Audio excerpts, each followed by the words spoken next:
Новый графический модуль. Импорт. Открываем папку с картинками и выбираем нужный файлик. Проверяем он, да. Импортируем.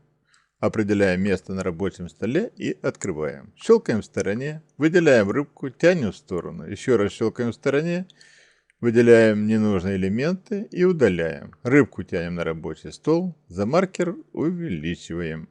Переходим в вышивальный модуль вместе с картинкой. Нажимаем клавишу нолик. Требуется замкнуть контур, чтобы у нас серединка не сообщалась с рабочим полем монитора. Выберем полигон и нанесем в этом месте заплатку. Enter. Нолик. Желтый цвет. Заполнение.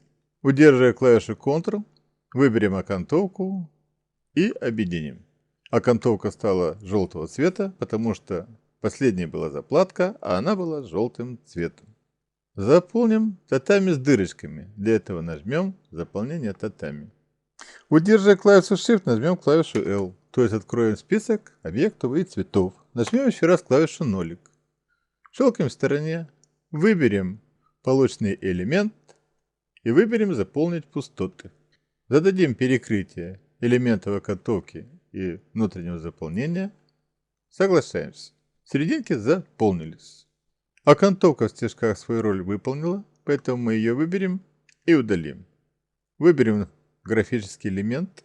Для того, чтобы он обработался хорошо и не был татами, нам требуется его порезать. Чтобы не резать вручную, мы выберем автонож. Программа порезала автоматически окантовку и заполнила стежками. Если вам не нравится, порежьте вручную. Окантовку выделяем, заполняем сатином. Окантовку делаем черного цвета. Внутреннюю часть золотой. Пусть это будет золотая рыбка. Ну а остальные части в зависимости от задуманного. Например, глазик будет белым. Губки будут красными. Плавники тоже красными.